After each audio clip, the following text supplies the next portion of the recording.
Sinon, parlant encore du fédéral, il y a un remaniement puis une rencontre au sommet au Canada, à Sherbrooke, cet autre pays, le Canada. Comme Louis-Philippe aime bien le dire. Donc, à 9 mois des élections, il y a un remaniement ministériel à Ottawa. Il y a Jane Philpott qui était au Trésor, puis le Québécois David Lametti a été nommé à la justice. David Lametti, c'était le secrétaire parlementaire du ministre de l'Innovation. Puis, la vedette libérale Jody Wilson-Raybould a été transférée de la justice aux anciens combattants. Donc, c'était elle qui avait le poste, là, je comprends bien. Oui, exactement.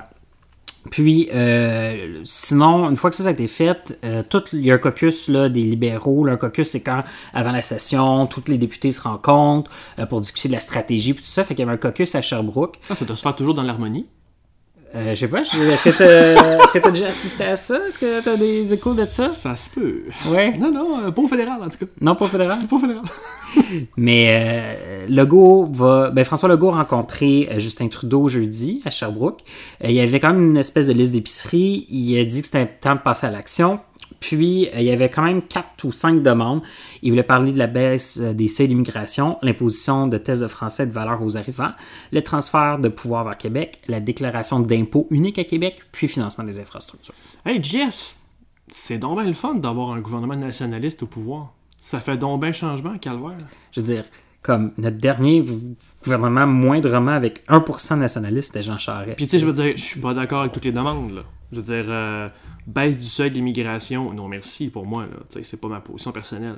Les tests de français, tests de valeur, pas vraiment, je pense que bon. Mais enfin, juste d'avoir l'image, premièrement, de quelqu'un qui se tient debout, qui a des demandes, qui les fait fermement, qui met de la pression sur le premier ministre, même si... Tu sais, les deux hommes sont vraiment opposés comme... sur la photo, ils se rencontraient sur la photo, puis il y avait François Legault qui était assis un petit peu bedonnant, un peu comme au bye-bye, là. Ouais. Puis il y avait Justin Trudeau qui était parfaitement positionné pour les Kodak. Deux styles d'hommes, Ah oui, clairement. Là. Mais tu sais, sur le fond, je trouve ça intéressant, cette nouvelle dynamique-là, ça fait changement. Mon Dieu, que je trouve ça rafraîchissant, juste tabarnak qui était temps.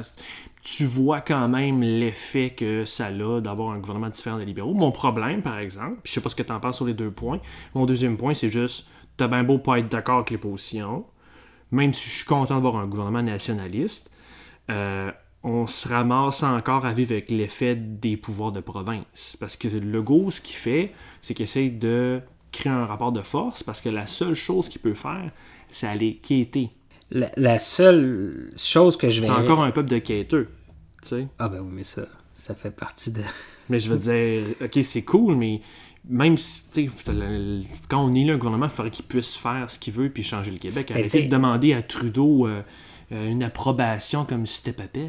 Ben, je veux dire, tu sais, tu parlais, c'est ta position personnelle par rapport au seuil d'immigration. Tu dis que t'es pas contre, tu sais, t'es pas pour une baisse, mais je veux dire, le fait qu'on ait le droit de choisir en tant que c'est plus important. Nation parce que je veux dire, les gouvernements se remplacent, puis c'est sûr, je vais pas être content que Legault doit demander à Trudeau une approbation parce que ça bloque l'idée peut-être de baisser le seuil d'immigration. Je veux dire, à un moment donné, si on croit l'idée qu'on est souverain puis qu'on est tous des peuples, les peuples font des erreurs, avancent, mais se reprennent sur le long terme, puis s'améliorent sur le long terme, puis c'est ça qui est plus important que de temporairement bloquer une mesure que moi, personnellement, j'aime pas. Mais exactement. Est-ce que tu es en train de dire que tu es capable de laisser Sans aller une de tes convictions pour quelque chose de plus grand? Ou pas laisser aller, mais je veux dire, d'être capable de modérer tes convictions pour quelque chose de plus grand, un projet plus grand que ça? Ben, c'est pour le bien de mon pays à long terme. Je veux dire, c'est pas une que je laisse aller rien. Non, mais je veux dire, d'être capable de faire des compromis. Qu'est-ce qui est le mieux à long terme pour tout le monde? C'est de gérer nos propres affaires. Exact, voilà. Puis entre nous, après ça, on fera une lutte politique, sans violence, pour continuer à vivre et à améliorer notre pays. Voilà. Mais je veux dire, on est encore à... C'est cool, là, je suis content, là, j'ai commencé avec ça, mais on est encore des quêteux. Voilà. Pour revenir aussi à l'entrevue, là, je reviens à l'entrevue de Pascal Bérubé, mais parce qu'il semblait, c'est une des entrevues, je trouvais qu'on apprenait à connaître François Legault le plus, parce qu'on connaît pas tant que ça, François Legault, je trouve.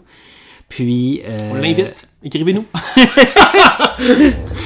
Donc, Denis demandait est-ce que François Legault est encore souverainiste. Puis, il dit non, je pense que cheminer, puis tout ça, mais Pas sûr, mais... comment tu peux avoir passé par là, vas te retrouver dans des situations comme ça, tu veux pas faire du Québec un pays, je comprends pas. Je comprends pas comment François Legault peut être... Puis, pour avoir géré puis travaillé avec des députés pas mal toutes les 10 dernières années quasiment, il y a souvent... Chaque politicien croit en ses valeurs, a des idées, des enjeux à pousser. Puis à un moment donné, il y a une certaine gradation qui se fait. Une gradation dans la priorisation, il y a une gradation dans ce qui est réaliste. Puis j'ai l'impression que François Legault, il a juste comme fait, regarde, ça serait bien mieux que on gère nos propres affaires, là. Mais ça se fera pas peut-être même mon vivant, ou ça se fera pas là, puis regarde, moi je veux faire de la politique, puis je veux améliorer les choses, puis je veux faire ci, puis je veux faire ça. Puis il a comme rétrogradé, je pense, l'idée dans sa tête, puis comme, regarde, on va gérer ça, on va prioriser ça. Ou sinon, Je suis convaincu que c'est juste ça. Sinon, c'est dans Frank Underwood, sans être Kevin Spacey. Là, qui a aucune valeur, puis qui fait juste des calculs politiques, dans le fond. Ouais. Il y en a probablement des mêmes, ouais. Puis là, il est en train de dire, OK, je vais devenir, puis je vais venir en disant que je vais pas faire l'indépendance, puis je vais faire une situation chaotique. En tout cas, c'est ça, bravo. Ok, toi, tu parles d'un plan machiavélique où il crée une crise nationale. Oui. Je veux dire, si c'est ça, bravo, ça me fera des bons films.